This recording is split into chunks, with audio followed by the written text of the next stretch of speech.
सर्व विद्यार्थ्यांचं ऑनलाईन सेशनमध्ये हार्दिक स्वागत. इयत्ता 11वी वाणिज्य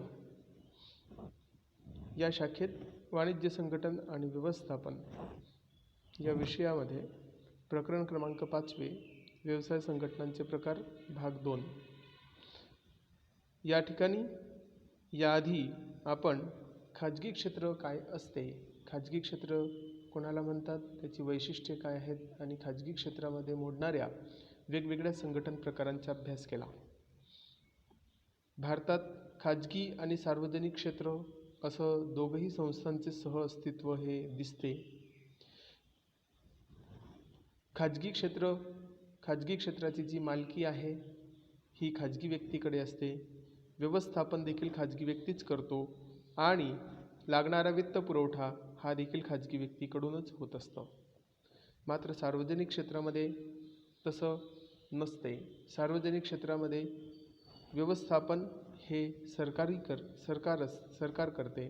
त्याचप्रमाणे मालमत्तांवर असणारी जी मालकी आहे, मालकी हक्क ही सरकारची असते आणि त्याचप्रमाणे होणारा वित्त पुरवठा देखील सरकारमार्फत केला जातो. मात्र भारतीय अर्थव्यवस्थेचं हे सर्वात महत्त्वाचं वैशिष्ट्य असं आहे की भारतात खाजगी आणि सार्वजनिक क्षेत्राचं या दोघंही प्रकारच्या संस्थांचं सहअस्तित्व हे आढळते. खाजगी क्षेत्रातील व्यवसाय संघटनांची मालकी आणि व्यवस्थापन हे एका व्यक्तीकडे असते किंवा व्यक्तिसमूहाकडे असते, मात्र ती खाजगी प्रकारे असते. तर सार्वजनिक क्षेत्रामध्ये व्यवसाय संघटनांची मालकी ही सरकारकडे असते. खाजगी क्षेत्रातील संघटनांचा हेतू हा जास्तीत जास्त नफा मिळवणे हा असतो, तर सार्वजनिक क्षेत्रातील संस्थांचा मुख्य हेतू हा ग्राहकांना विश्वसनीय सेवा प्रदान करणे हा असतो. स्वातंत्र्य प्राप्तीपूर्वी सार्वजनिक क्षेत्रातील उपक्रम काही विशिष्ट क्षेत्रातच होते, काही विशिष्ट क्षेत्रापुरतेच मर्यादित होते, जसे की टपाल सेवा, तारायंत्र, हवाई वाहतूक, रेल्वे, बस सेवा या विशिष्ट क्षेत्रापुरतेच मर्यादित होते. मात्र स्वातंत्र्यानंतर सार्वजनिक क्षेत्राच्या औद्योगिक धोरण 1956चा भाग म्हणून समावेश झाला. ज्या संस्थांची मालकी, वित्तपुरवठा, व्यवस्थापन आणि नियंत्रण हे सरकारचे किंवा सरकारी समूहाचे असते, त्या संस्थांना सार्वजनिक क्षेत्रातील संस्था असे म्हणतात. बघा तर मित्रांनो, या ठिकाणी आपल्याला सार्वजनिक क्षेत्रातील संस्था त्याच्या अर्थामध्ये जे आपल्याला दिलेलं आहे माहिती, तर ती अत्यंत महत्त्वाची आहे की ज्या संस्थांमध्ये मालकी, वित्तपुरवठा आणि व्यवस्थापन तर त्याचप्रमाणे नियंत्रणाचं जे धोरण आहे हे सरकारचे किंवा सरकारी समूहाचे असते, अशा संस्थांना सार्वजनिक क्षेत्रातील संस्था असे म्हणतात. अशा काही अनेक संस्था आहेत की ज्या सरकारच्या मालकीच्या आहेत. त्यापैकी काही संस्थांची उदाहरणं आपल्याला दिलेली आहेत. HPCL, Hindustan petroleum corporation limited ही जी संस्था आहे, ही संस्था ही सार्वजनिक क्षेत्रातील संस्था किंवा कंपनी म्हणून ओळखली जाते. BPCL, Bharat petroleum corporation limited. त्याचप्रमाणे नवरत्न कंपन्या ज्या असतात, भारतीय नवरत्न कंपन्या, ह्या देखील सार्वजनिक क्षेत्रातील कंपन्या म्हणून प्रसिद्ध आहेत. आणि म्हणून या ठिकाणी ह्या सर्व ज्या संस्था आहेत, या सर्व संस्थांवर किंवा कंपन्यांवर असणारी जी मालकी आहे ती सरकारची आहे. यांना लागणारा वित्तपुरवठा सरकारमार्फत केला जातो. यांचे व्यवस्थापनाचं कार्य देखील सरकार करते आणि नियंत्रण ठेवण्याचे काम देखील सरकारमार्फत पूर्ण होते.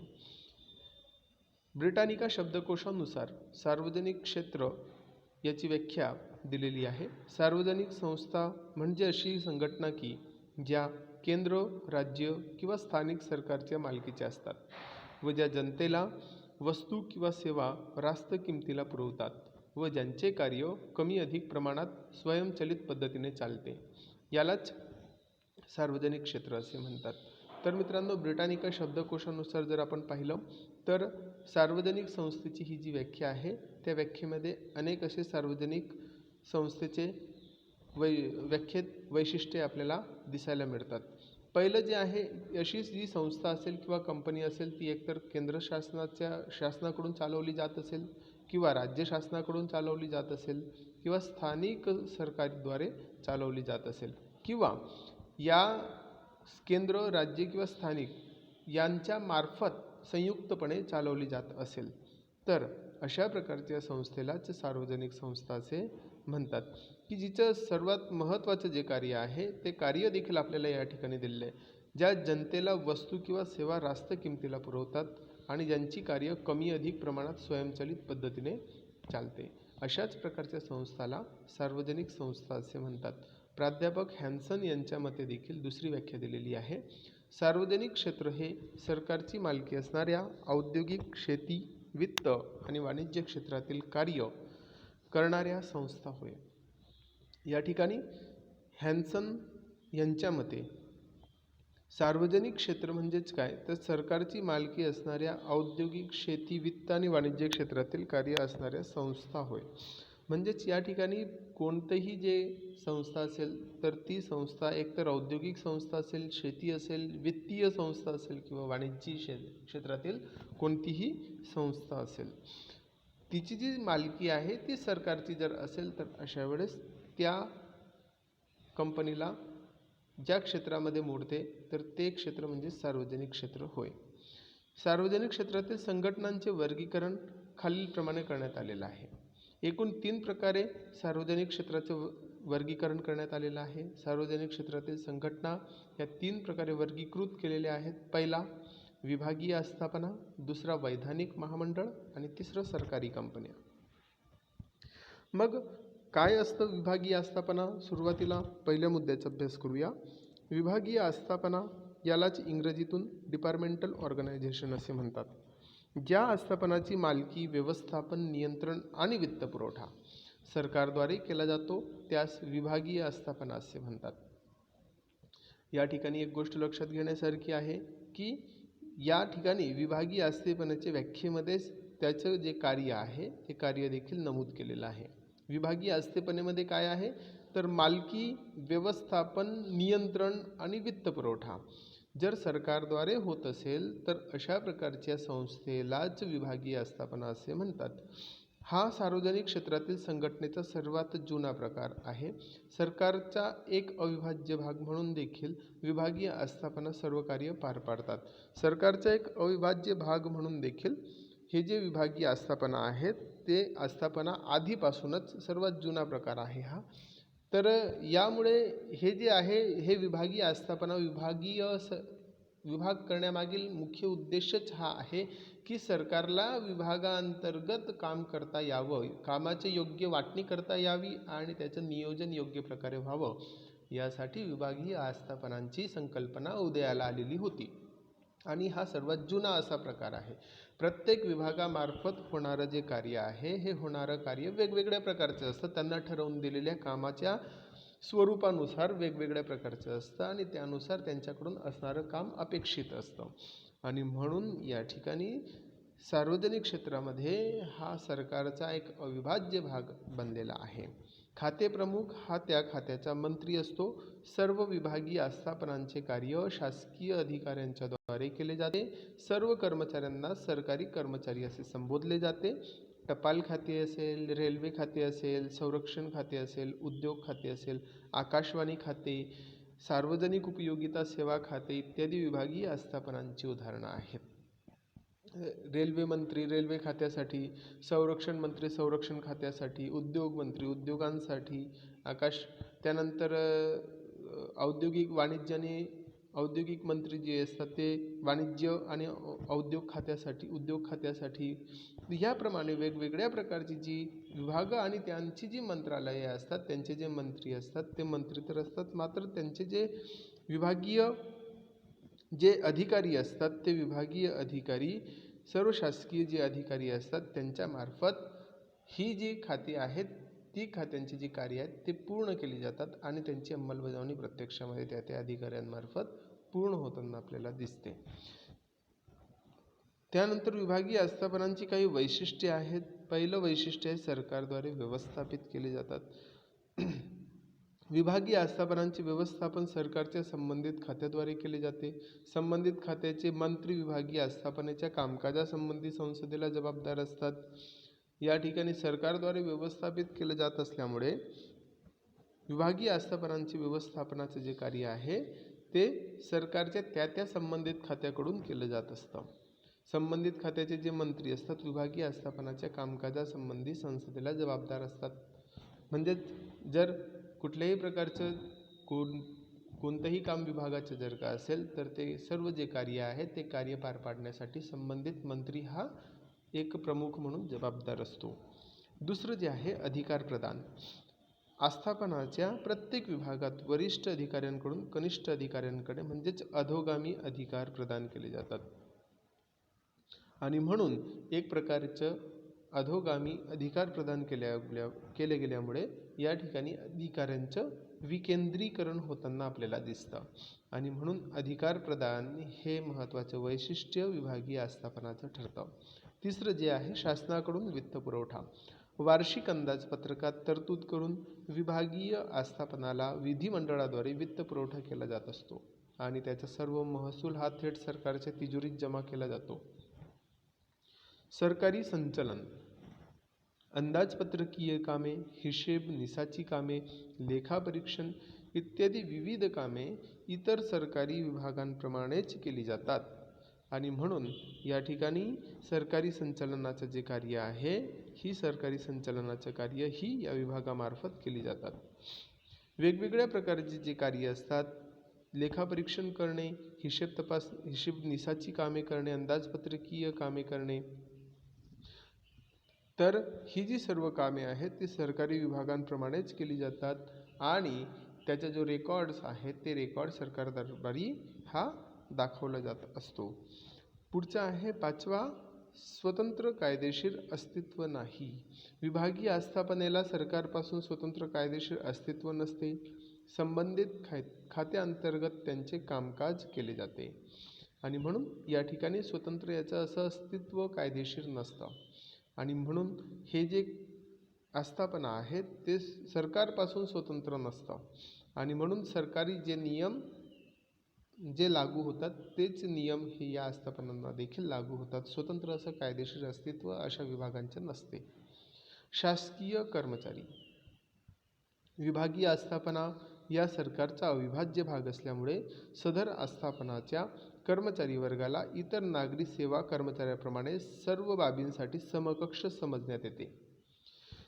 शासकीय कर्मचारी जे असतात त्या शासकीय कर्मचाऱ्यांमध्ये या ठिकाणी विभागीय आस्थापनांचे असणारे जे कर्मचारी असतात या ठिकाणी या कर्मचारी वर्गाला इतर नागरी सेवा कर्मचाऱ्यांप्रमाणे सर्व बाबींसाठी समकक्ष समजण्यात येते. कारण की या ठिकाणी असणारे जे सर्व कर्मचारी असतात ते इतर विभागांप्रमाणे असणारे किंवा सरकारी कर्मचारी म्हणून हे घोषित केले जातात किंवा त्यांना तशा प्रकारे हे सर्व प्रकारचे आर्थिक लाभ किंवा अनार्थिक लाभ हे मिळत असतात.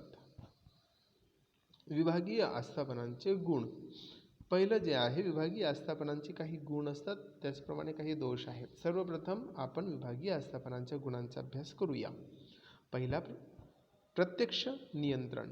विभागीय आस्थापनामध्ये उपक्रमांवर प्रत्यक्ष आणि संपूर्ण नियंत्रण सरकारचे असते.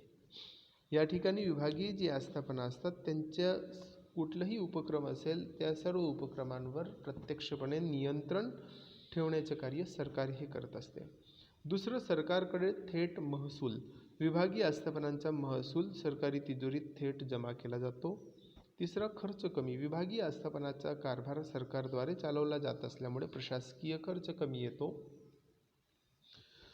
कारण की या ठिकाणी असणारी जी अंमलबजावणी आहे त्यांची अंमलबजावणीचे कार्य हे सेवेत असणाऱ्या अधिकाऱ्यांमार्फतच केले जात असल्यामुळे येणारा जो प्रत्यक्षात अंमलबजावणीचा खर्च आहे तो खर्च देखील टळतो आणि म्हणून या ठिकाणी खर्च कमी लागतो.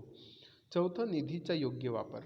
कठोर सरकारी नियंत्रण आणि देखरेख असल्यामुळे विभागीय आस्थापनांमध्ये निधीचा गैरवापर होण्याची शक्यता अत्यंत कमी असते आणि म्हणून या ठिकाणी निधीचा योग्य तो वापर योग्य त्या ठिकाणी करण्यास मदत होते.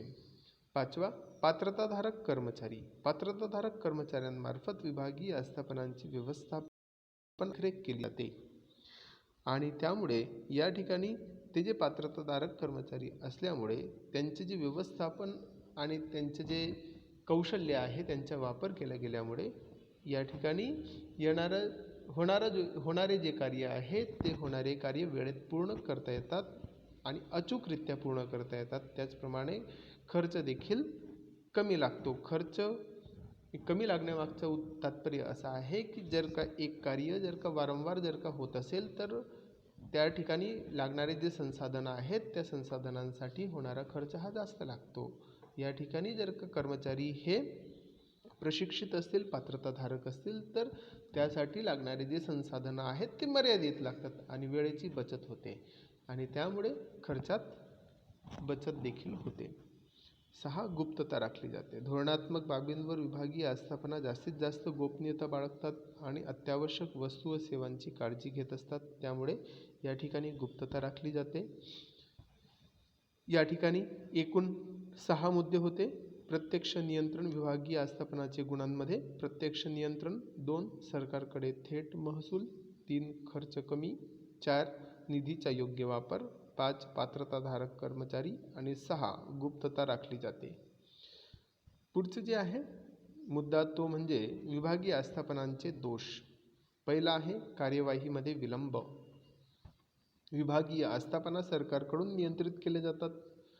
तेथे अधिकाऱ्याचे नेहमीच केंद्रीकरण असते, म्हणून अधिकाऱ्यांच्या अत्यधिक केंद्रीकरणामुळे कार्यवाहीमध्ये विलंब होतो.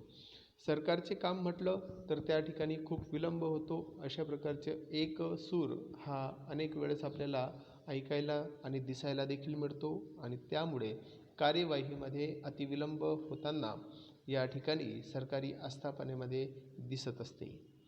हे त्याचा एक महत्त्वाचा दोष आहे आणि म्हणून जसे काही गुण असतात तसेच त्या संकल्पनेचे काही दोष देखील असतात आणि म्हणून हा दोषाचा प्रथम मुद्दा कार्यवाहीमध्ये विलंब. दुसरा आहे लालफितशाही आणि नोकरशाही. विभागीय आस्थापनांमध्ये नेहमीच लालफितशाही आणि नोकरशाही या समस्या असतात. त्यामुळे विश्वासार्हतेवर परिणाम होताना दिसतो.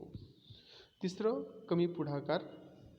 विभागीय आस्थापनांच्या कार्यपद्धतीवर आणि धोरणांवर संसदेत नेहमीच टीका होत असल्याने पुढाकार आणि कौशल्य यांना वाव नसतो. नेहमीच कोणत्या ना कोणत्या पद्धतीने टीका होत असल्यामुळे नवीन उपक्रम घेणे आणि नवीन उपक्रमांसाठी जे पैसा निधी जो आहे तो लावणे हे शक्य होत नाही आणि त्यामुळे या ठिकाणी असलेल्या उपक्रमांवर देखील टीका होत असल्यामुळे नवीन उपक्रम घेण्यासाठी या ठिकाणी संधी किंवा जास्त प्रमाणामध्ये वाव नसतो. पुढचा आहे लवचिकतेचा अभाव. सरकारच्या जास्त नियंत्रणामुळे आणि देखरेखीमुळे विभागीय आस्थापनांच्या कार्यपद्धतीत नेहमी लवचिकतेचा अभाव दिसून येतो.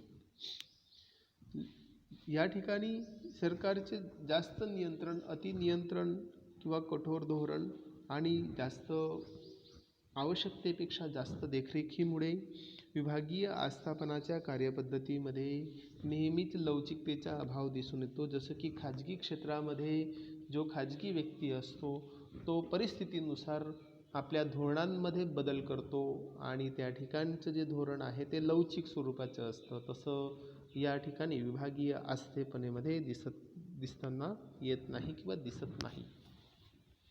पुढचं दोष आहे तो म्हणजे निर्णय घेण्यास विलंब. प्रत्येक गोष्टीबाबत निर्णय घेण्यासाठी मंत्र्यांची किंवा सर्वोच्च अधिकाऱ्यांची मंजुरीची आवश्यकता असते. कनिष्ठ स्तरावरील अधिकारी कोणतेही निर्णय घेऊ शकत नाही आणि त्यामुळे या ठिकाणी निर्णय घेण्यासाठी अतिविलंब होतो. पर्यायाने कार्य करण्यासाठी किंवा कार्य संपन्न होण्यासाठी खूप वेळ जाते. आवश्यकतेपेक्षा जास्त वेळ गेल्यामुळे त्या ठिकाणी असणारं जे कार्यपद्धती आहे किंवा जी कार्यशैली आहे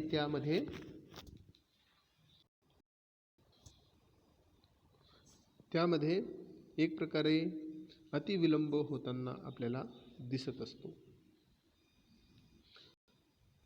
याचा पुढचा मुद्दा आहे ते मागे गेलो.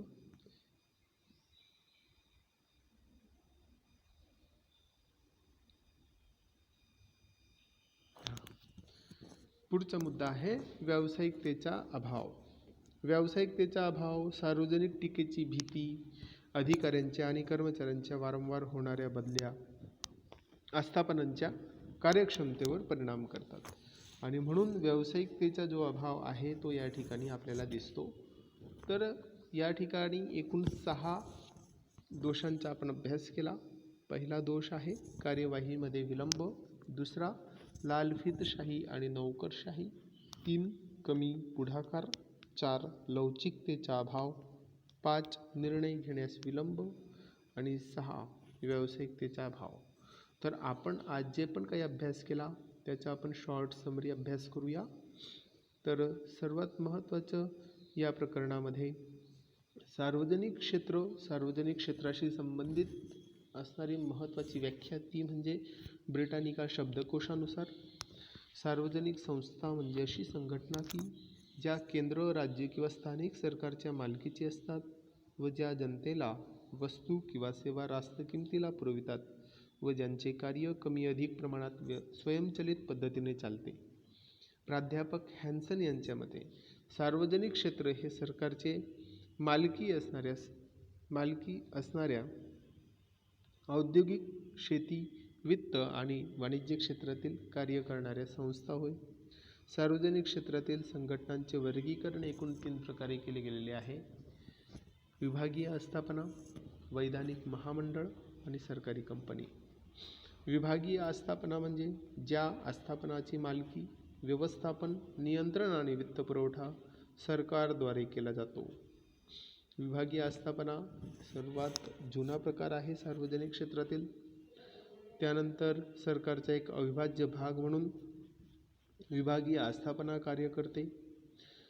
त्याचप्रमाणे टपाल खाते, रेल्वे खाते, संरक्षण खाते, उद्योग, आकाशवाणी, सार्वजनिक उपयोगिता सेवा इत्यादी विभागीय आस्थापनांची उदाहरणं आहेत. त्या आस्थापनांमध्ये असणारे जे खाते प्रमुख आहेत हे त्या खात्याचे मंत्री असते. त्याचप्रमाणे सर्व विभागीय आस्थापनांचे कार्य शासकीय अधिकाऱ्यांच्या द्वारे केले जाते. सर्व कर्मचाऱ्यांना सरकारी कर्मचारी असे संबोधले जाते.